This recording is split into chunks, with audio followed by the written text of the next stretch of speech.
ओम गुरु ब्रह्मा गुरु विष्णु गुरुदेव महेश्वर गुरुरेव परब्रह्म तस्मै श्री गुरवे नमः।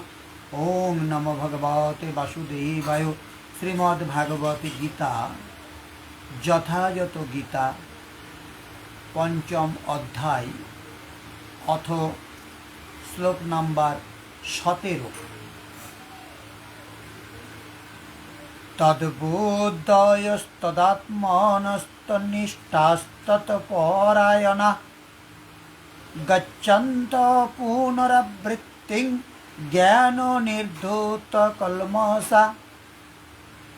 যার বুদ্ধি ভগবানে স্থির হয়েছে, মন ভগবানের চিন্তায় একাগ্র হয়েছে, নিষ্ঠা ভগবানে দৃঢ় হয়েছে এবং যিনি ভগবানকে তার একমাত্র আশ্রয় রূপে গ্রহণ করেছেন, তার সমস্ত কলুষ জ্ঞানের দ্বারা সম্পূর্ণরূপে বিধৌত হয়েছে এবং এইভাবে তিনি মুক্তিমার্গে গমন করেছেন। যখন সেই পরমতত্ত্ব পরমাত্মার অনুরূপ বৃদ্ধি হয়, তত্ত্বের অনুরূপ প্রবাহিত মন হয়, পরমতত্ত্ব পরমাত্মাতেই নিরন্তর স্থিতি এবং তৎপরায়ণ হয়, একেই জ্ঞান বলে। জ্ঞান তর্কের বিষয় নয়। এই জ্ঞান দ্বারা পাপমুক্ত পুরুষ পুনরাগমন মুক্ত পরমাগতি লাভ করেন। পরমগতি প্রাপ্ত পূর্ণ জ্ঞান সম্পন্ন পুরুষকেই পণ্ডিত বলে। ভগবান শ্রীকৃষ্ণ পরতত্ত্ব। সম্পূর্ণ ভগবত গীতা শ্রীকৃষ্ণের ভগবত্তার কথাই ঘোষণা করে। সমস্ত বৈদিক শাস্ত্রেও সেই একই কথা বলা হয়েছে। পরম তত্ত্বের অর্থ পরম বাস্তব, যাকে তত্ত্ববিদেরা ব্রহ্ম, পরমাত্মা ও ভগবান রূপে জানেন। ভগবান পরতত্ত্বের শেষ কথা, তার ঊর্ধ্বে আর কিছু নেই। ভগবান বলেছেন, মত্ত পরতরং নন্নাৎ কিঞ্চিদস্তি ধনঞ্জয়। হে অর্জুন, আমার থেকে শ্রেষ্ঠ আর কেউ নেই। নির্বিশেষে ব্রহ্ম সম্বন্ধেও শ্রীকৃষ্ণ বলেছেন, ব্রহ্মণ হি প্রতিষ্ঠাহম। আমি নির্বিশেষ ব্রহ্মের আশ্রয়। সুতরাং শ্রীকৃষ্ণই সর্বতভাবে পরাৎপর তত্ত্ব, যার মন, বুদ্ধি, নিষ্ঠা ও আশ্রয় ভগবান শ্রীকৃষ্ণতেই নিত্য কেন্দ্রীভূত। অর্থাৎ যিনি পূর্ণরূপে শ্রীকৃষ্ণের শরণাগত, তিনি নিঃসন্দেহে সমস্ত পাপ থেকে মুক্ত হয়ে পুনর্জ্ঞানে, পূর্ণ জ্ঞানে পরম সত্যকে উপলব্ধি করেন। কৃষ্ণ ভক্ত পূর্ণরূপে ভগবান শ্রীকৃষ্ণের অচিন্ত ভেদাভেদ তত্ত্ব উপলব্ধি করতে পারেন। সেই দিব্য জ্ঞান প্রাপ্ত হয়ে তিনি অবিচলিতভাবে মুক্তির পথে এগিয়ে চলেন। শ্লোক নাম্বার 18। বিদ্যা বিনয় সম্পন্নে ব্রহ্মণে গভীরস্তিনি সুনীচৈব সপাকে চ পণ্ডিতা সমদর্শিনা। অনুবাদ: জ্ঞানবান পণ্ডিতেরা বিদ্যা বিনয় সম্পন্ন ব্রাহ্মণ, গাভী, হাতি, কুকুর ও কুকুরভোজী চণ্ডাল আদি সকলের প্রতি সমদর্শী হন। জ্ঞান দ্বারা যাদের পাপ বিনষ্ট হয়েছে, যারা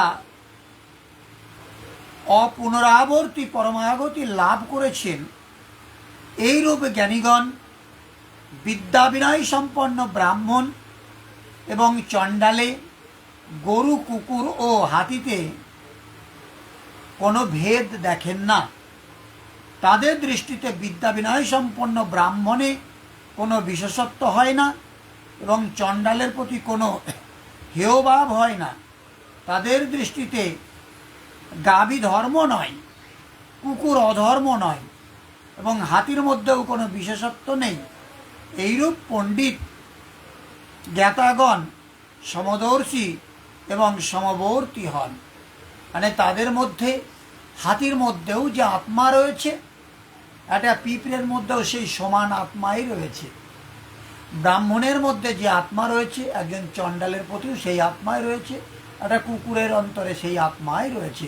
অতএব আত্মার দৃষ্টিভঙ্গিতে দেখলে এখানে কেউ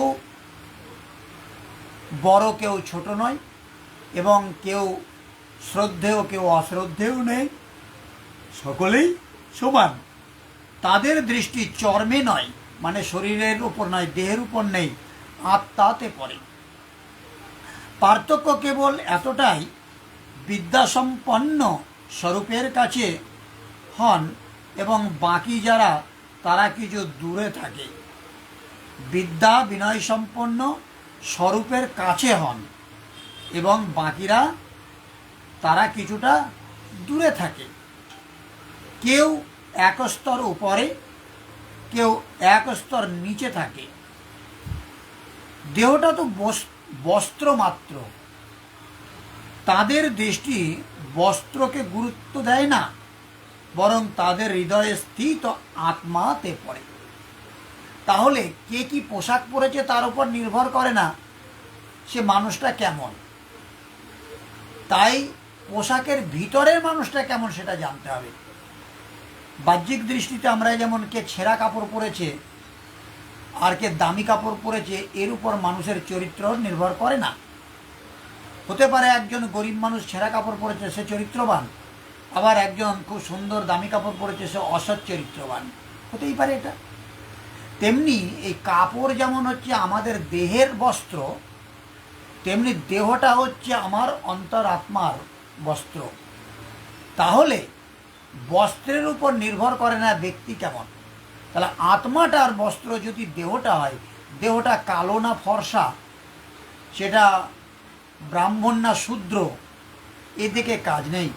প্রত্যেকটা আত্মাই সমান গুরুত্বপূর্ণ, সেই জন্য তারা পার্থক্য করেন না। শ্রীকৃষ্ণ যথেষ্ট গোসেবা করেছিলেন, তাহলে ব্রাহ্মণের সেবা না করে তিনি গোসেবা করতে গেলেন কেন? না, ব্রাহ্মণের মধ্যেও যে আত্মা রয়েছে, গরু মানে গাভীদের মধ্যেও সেই আত্মাই ছিল, তিনি তো আত্মার সেবা করেছেন। তাকে গাভীর প্রতি গৌরবপূর্ণ শব্দ বলা উচিত ছিল, কিন্তু তিনি সেরূপ বলেননি। শ্রীকৃষ্ণ গাভীকে ধর্মে কোনো স্থান দেননি। তিনি কেবল এইটুকু স্বীকার করেছিলেন যে অন্য আরও জীবাত্মার মতো তাদের মধ্যেও আত্মা বিদ্যমান। তাহলে একজন গরু আর কুকুর, এর মধ্যেও আত্মার দিক থেকে দেখলে পারে কোনো তফাৎ নেই। গাভীর আর্থিক মাহাত্ম্য যাই হোক না কেন, তাদের ধার্মিক বৈশিষ্ট্য পরবর্তী মানুষেরা জোর করে চাপিয়েছে। শ্রীকৃষ্ণ গত অধ্যায়ে বলেছেন যে অবিবেকীদের বুদ্ধি অনন্ত ভেদযুক্ত হওয়ার জন্য তারা অনন্ত ক্রিয়ায় বিস্তার করে নেয়। অনর্থক শোভাযুক্ত বাণীতে তারা সে সমস্ত ব্যক্তও করে। তাদের বাণীর প্রভাবে যাদের চিত্তের উপর পড়ে তাদেরও বুদ্ধি নাশ হয়। তাহলে কেউ যদি গাভীকে গোমাতা বলে পুজো করতে যায়, তাহলে কুকুরকেও পুজো করা যায়, বেড়ালকেও পুজো করা যায়। তাহলে গরুকে ভগবান শ্রীকৃষ্ণ আলাদা করে কোনো গুরুত্ব দেননি, কারণ আত্মার দৃষ্টিভঙ্গিতে সবগুলো সমান। কিছু লাভ হয় না, বরং অনেক কিছু লোকসান হয়। কিন্তু নিষ্কাম কর্মযোগে অর্জুন নির্ধারিত ক্রিয়া একটাই, যজ্ঞের প্রক্রিয়া। কি সেই যজ্ঞের প্রক্রিয়া? না আরাধনা। গাভী, কুকুর, হাতি, অসত্য, নদীর ধার্মিক মহত্ব এই অনন্ত শাখাযুক্ত অবিবেকেদেরই দৃষ্টি। মানে গরু হচ্ছে গোমাতা, আর কুকুর হচ্ছে মানে উপেক্ষিত প্রাণী, আবার হাতি সেটা বলবান, অসত্য গাছ সেটা দেবতা, তাকে জল ঢালতে হয়, এবং নদী তারা ধর্মের প্রতীক। এই সমস্ত মহত্ব অবিবেকীদের সৃষ্টি। তবে হ্যাঁ, একটা অসত্য গাছ প্রচুর পরিমাণে অক্সিজেন দেয়, সেই জন্যে সেটাকে পূজ্য হতে পারে, কিন্তু সেটা ভগবান বলে নয়। আবার একটা নদী যে গ্রামের উপর দিয়ে প্রবাহিত হয়, তাতে সেচ ব্যবস্থা উন্নত হয়, কৃষিকাজের সুবিধা হয়, সেই জন্যে সেটা গুরুত্বপূর্ণ হতে পারে, কিন্তু নদীটা কখনো ভগবানের প্রতিনিধি হতে পারে না। যদি এগুলো ধার্মিক মহত্ব থাকতো, তাহলে তা শ্রীকৃষ্ণ অবশ্যই বলে থাকতেন। হ্যাঁ, মন্দির, মসজিদ ইত্যাদি পুজোর স্থানে প্রয়োজন সাধনার আরম্ভিক কালে অবশ্যই থাকে, কারণ মন্দিরে গেলে পারে অন্তরে একটা ভক্তির ভাব উদ্রেক হয়। তাহলে ওই ভক্তি প্রতিস্থাপন করবার জন্যে মন্দিরটা প্রাথমিক অবস্থাতে লাগে। কিন্তু প্রকৃত একজন ভক্তের কাছে মন্দির আর গৃহ আর অরণ্য এর মধ্যে কোনো তফাৎ থাকে না। সেখানে প্রেরণাদায়ক সামূহিক উপদেশ পাওয়া যায়, তার উপযোগিতা অবশ্যই আছে। এগুলি ধর্ম উপদেশ কেন্দ্র, কারণ ওই মন্দিরে যিনি সেবায়িত আছে বা পুরোহিত আছে, সেই ব্যক্তির সামনে দাঁড়ালে পারে সে কিছু ধর্মেরই উপদেশ দেবে। বস্তুত কি দেখা যাচ্ছে না, প্রস্তুত মানে বর্তমান শ্লোকে দুইজন পণ্ডিতের উল্লেখ করা হয়েছে, একজন পূর্ণ জ্ঞাতা এবং অন্যজন বিদ্যা বিনয় সম্পন্ন। কিরূপে তারা দুজন? বস্তুত প্রত্যেক শ্রেণীর সীমা দুটি, অধিকতম সীমা পরাকাষ্ঠা এবং প্রবেশিকা অথবা নিম্নতম সীমা। উদাহরণ রূপে ভক্তির নিম্নতম সীমা সেখানে যেখানে থেকে ভক্তি আরম্ভ করা হয়, বিবেক, বৈরাগ্য ও নিষ্ঠার সঙ্গে যখন আরাধনা করা হয়, এবং অধিকতম সীমা সেটা যেখানে ভক্তির পরিণাম দেওয়ার স্থিতিতে থাকে। ব্রাহ্মণ শ্রেণীতেও এইরূপ হয়। যখন ব্রহ্মে স্থিতি লাভের ক্ষমতা চলে আসে, তখন বিদ্যা বিনয় স্বাভাবিকভাবে সাধকের মধ্যে পাওয়া যায়। মনে শান্ত ভাব, ইন্দ্রিয়সমূহের দমন, অনুভূতির সঞ্চার, ধারাবাহিক চিন্তন, ধ্যান এবং সমাধি ইত্যাদি ব্রহ্মে স্থিত হওয়ার সম্বন্ধে যোগ্যতা তার অন্তরালে স্বাভাবিকভাবে কার্য করে। একে ব্রাহ্মণত্বের নিম্নতম সীমা বলে। যখন ক্রমশ উন্নত হতে হতে ব্রহ্মের দিগদর্শন করে সাধক তাতেই বিলীন হন, তখন উচ্চতম সীমা উপস্থিত হয়। যাকে জানবার জন্য সাধনাতে ছিলেন, তাকে লাভ করে তিনি পূর্ণ জ্ঞাতা হন। অপুনরাবৃত্তিযুক্ত এইরূপ মহাপুরুষ সেই বিদ্যা বিনয় সম্পন্ন ব্রাহ্মণ, চণ্ডাল, কুকুর, হাতি, গাভী সকলের প্রতি সমদৃষ্ট হন, কারণ সেই দৃষ্টি হৃদয়স্থিত আত্মার রূপে পড়ে। এইরূপ মহাপুরুষ পরম গতি লাভ করে কি পেয়েছেন এবং তা কি রূপে পেয়েছেন, এর উপর আলোকপাত করে আমরা 19 নম্বর শ্লোকে আলোচনা করব। তার আগে আমরা 18 নম্বর শ্লোকটার তাৎপর্য দেখে নিই। কৃষ্ণ ভক্ত কখনোই জাতি মানে কেউ উচ্চ বর্ণে কেউ নিম্ন বর্ণে জন্মেছে এগুলো দেখে না, বা কুলের মধ্যে পার্থক্য বিচার করে না, যে উচ্চ কুলজাত বা নিম্ন কুলজাত, এটা বিষয় নয়।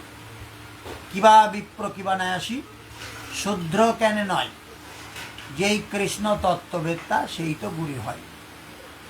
আর মহাভারতে প্রমাণ দিয়েছে যে রুহিদাস সে চর্মকার ছিল, মুচি ছিল জাতিতে, ভগবান শ্রীকৃষ্ণের দৃষ্টিভঙ্গিতে সে কিন্তু পরম বৈষ্ণব। পাণ্ডবদের রাজপ্রাসাদে তিনি সেটা প্রমাণ করেছিলেন। তাহলে তিনি কুলের মধ্যে বা জাতির মধ্যে পার্থক্য করেন না। সমাজ ব্যবস্থার পরিপ্রেক্ষিতে একজন ব্রাহ্মণ একজন চণ্ডালের থেকে আলাদা হতে পারে, অথবা একটি কুকুর, একটি গরু, একটা হাতি প্রজাতিগতভাবে ভিন্ন হতে পারে। একটা হাতি বলে মরা হাতির দাম লাখ টাকা, কিন্তু মরা কুকুরের দাম তো লাখ টাকা নয়, জ্যান্ত কুকুরের দামও লাখ টাকা নয়। কিন্তু কথা আছে মরা হাতির দাম লাখ টাকা, কারণ হাতির অঙ্গের প্রত্যেকটা অঙ্গ প্রত্যঙ্গ, চামড়া থেকে শুরু করে তার দাঁত পর্যন্ত, তার হাড় পর্যন্ত বহুমূল্যে বিক্রি হয়। কিন্তু একটা কুকুর সে মরে গেলে পারে তার হাড়গোড় মানুষের ছুলে পারেও স্নান করবে। অর্থাৎ সেই দিক থেকে কিন্তু একটা কুকুর নিম্নমানের, একটা হাতি উচ্চমানের হতে পারে। কিন্তু জড়জাগতিকের কথাটা বাদ দিয়ে আধ্যাত্মিকতার দিক থেকে যদি আত্মারূপে দেখি, হাতির মধ্যে যে আত্মা রয়েছে এবং একটা কুকুরের মধ্যে যে আত্মা রয়েছে, দুটো আত্মাই সমান। অতএব দুটো আত্মাই সমান গুরুত্বপূর্ণ। যদি আমরা দেহের কথা না ভাবি তাহলে হাতি এবং কুকুর, তাই দুটোর মধ্যেই একদম সমান আত্মা রয়েছে। কিন্তু ভগবত তত্ত্বজ্ঞানীর দৃষ্টিতে এই দেহজাত ভেদগুলি নিরর্থক। তারা এই ভেদগুলো করে না, কারণ ভগবানের সঙ্গে সম্বন্ধযুক্ত হওয়ায় তিনি দেখেন যে সমস্ত জীবের অন্তরে ভগবান শ্রীকৃষ্ণ এবং তার আংশিক প্রকাশ পরমাত্মা রূপে বিরাজ করছেন। প্রতিটা দেহের মধ্যেই ভগবান পরমাত্মা রূপে রয়েছেন। সে কুকুরের মধ্যেও আছে, বেড়ালের মধ্যেও আছে, হাতির মধ্যেও আছে, মানুষের মধ্যেও আছে। সকলের মধ্যেই পরমাত্মা যদি থাকেন তাহলে অবশ্যই সবগুলোই সমান। পরতত্ত্বের সম্বন্ধে এই উপলব্ধি হচ্ছে প্রকৃত জ্ঞান। জাতি বর্ণ নির্বিশেষে ভগবান সকলকেই সমানভাবে কৃপা করেন, কারণ তিনি প্রতিটি জীবকেই তার সখা বলে মনে করেন এবং জীবের অবস্থার বিচার না করে পরমাত্মা রূপে তাদের সঙ্গে বিরাজ করেন। তাহলে ভগবান কখনো বৈষম্য তৈরি করেনি। ভগবান একটা পায়খানার মধ্যে যে কৃমিগুলো থাকে, সেই কৃমির দেহের মধ্যেও ভগবান সযত্নে অবস্থান করছেন। নর্দমায় যে সমস্ত পোকাগুলো রয়েছে কিলবিল করছে, তাদের অন্তরেও ভগবান অবস্থান করছেন। আবার গরুর অন্তরের মধ্যে ভগবান একইভাবে অবস্থান করছেন।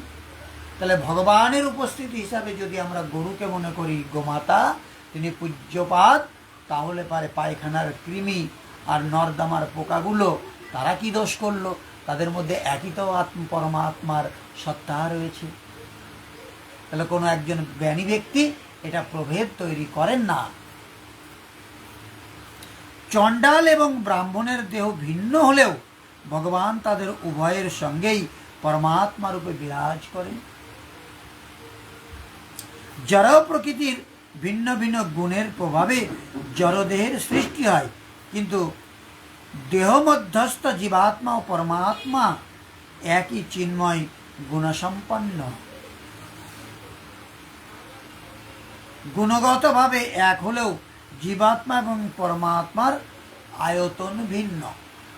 তাহলে জীবাত্মা এবং পরমাত্মার আয়তন ভিন্ন, কিন্তু গুণগত মানে সব এক। আপনাদের হাতে যদি কারো সোনার আংটি থাকে বা কানে সোনার দুল থাকে, এই সোনা আর সোনার পাহাড়ে যদি গিয়ে দেখি সেই সোনা বা খনির মধ্যেকারের সোনা, দুটো সোনাই গুণগত মানে এক। কিন্তু খনির সোনা, স্তূপাকৃত সোনা, সেটা